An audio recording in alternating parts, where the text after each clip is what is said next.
I mean, you were saying that certain persons have got to be professionally competent to be in that position, but at the moment there isn't any vacuum because the admin secretaries who are also very competent. With due respect, the constitution is very clear that there shall be, shall is mandatory. Unless we are saying that the constitution should be obeyed more in breach than in observance. And we know the implication of disobeying what the constitution says. Because in the first instance, before you became what you are as the president of Nigeria, you swore to an oath to defend this constitution. If you don't like it, the best you can do, send in an amendment, a proposal before the National Assembly for amendment. So are you suggesting that if an admin secretary or a national commissioner is deployed to conduct an election, say in Anambra State, for instance, would it be invalid? With the greatest respect, that is invalid. It is unconstitutional. And why do I say so? Now, when we do respect, when the current chairman of INEC, before he was appointed, the person that was holding it for him was Amina Zakri. Now, we knew what happened when Jega handed over while he was there, because a letter was written a month before his retirement, before he retired from, before his 5-year tenure expired. Since no action was taken by the current government then, what he did was to hand over to the next senior person in INEC then, though his tenure was coming to an end then, to serve as an acting chairman. Is that against the law? I'm coming. To serve as acting chairman. Then the government quickly announced Amina Zakare to take over from such a person, from the person to be acting. Now, if it is not important, why would the government quickly step in to say, no, my friend, take over from somebody and you start acting as acting chairman? You would simply have said, okay, let the secretary of the commission begin to act. What if they didn't? No, I'm only saying this. For them, if they feel, if it feels that it is not important, they wouldn't have bothered themselves appointing somebody to stand as an acting chairman then. Nobody's saying it's not important. Okay. If they are saying that, well, this is the person we want in that position, okay, it doesn't make it. Now, then if that is the case, if the constitution says you need resident electoral commissioner, so to speak, why not say you want to give it to an administrative secretary? What is the connection there? Well, they are the ones who are running it at the moment, but then the Anambra Are they running it as acting resident electoral commissioners? So if the elections... No, I'm asking, are they running it as acting resident electoral commissioners?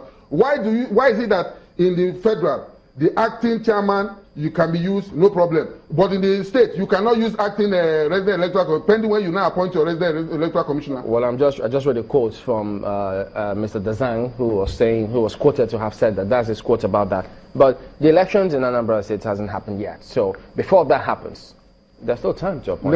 Let us not go into aberration, because that cannot be a ground to say that what is unconstitutional. That cannot be a ground to legalize what is unconstitutional. Because if the position of the law, because first of all, you have just 3 resident electoral commissioners that are remaining now, out of 37, 36 states, then the Federal Capital Territory, making it 37. But you have just 3. So in other words, what we have now is just 34. That is, there's vacancy in 34 states, so to say, including the Federal Capital Territory. And we say that that is right, with due respect. Constitutionally, this action cannot be, in fact, it's unacceptable. Yeah, but so what happens now in the case of Anambra State that are looking at elections very closely? What must be done to ensure that a rec is there? Like I said, it is what falls within the power of, as it stands now, because I'll no longer be talking about the president, I'll be talking of the acting president. And being a lawyer for that matter and the senior advocate of Nigeria, he should know what to do to appoint. Does he have the powers to do that in acting capacity? Yes, now he has the powers. As an acting president, he has the full complement of what the president can do. In fact, as he stands now, he's the commander-in-chief. As he stands now constitutionally, he's the commander-in-chief of the armed forces. So he has absolute power of what the president can do. So by that transmission, he has taken over to be the one that has the ultimate powers in Nigeria today. So he can appoint the acting, he can appoint the resident electoral commissioners in all these states that you don't have electoral commissioners to fill in the vacuum. So anything outside this is unacceptable. It's not law, it's not legal, it's unconstitutional. Because the language of the country was clear. There shall be. He didn't say you may, no. He didn't give any discretion. Just like he didn't give a discretion in respect of the appointment of the chairman, he didn't give a discretion in respect of the appointment of resident electoral commissioner. Okay, if they then say, the government says, well, we have heard you, but we will appoint resident electoral commissioners before the elections in those states concerned, would they have done? Let me tell you, it's not even a question of whether you are appointing resident electoral commissioners maybe 2 days or 3 days to the time, so that you confide with an element of legality. You know, when you say that election is free and fair, to say it is free and fair, it must not only be said to be free and fair, it must be seen to be free and what? Fair. And part of it is that the preparation towards that election can confer confidence on people to say, okay, this election is likely going to be free and fair. And if it eventually turns out to be so, everybody is happy to say, yes, this is a good decision.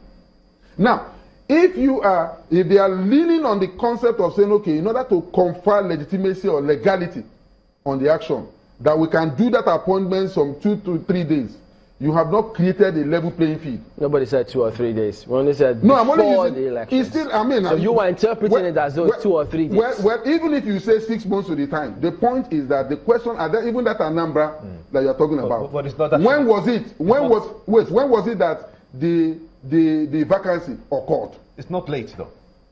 With due respect, let me tell you, it's not a question of a question of whether it is not late. I must tell you that it is not right, it is dangerous. It's like we are running a military-style system. Well, in a democracy, it deals with preparation. It deals with preparation. It doesn't give room for suspicion. Once it gives room for suspicion, the tendency to take it as being credible is lost. Well, as you say, we have an acting president, so we'll wait and see how they respond to these matters. Matthias Emeribe is a legal practitioner. We appreciate your comment on this morning. Thank you.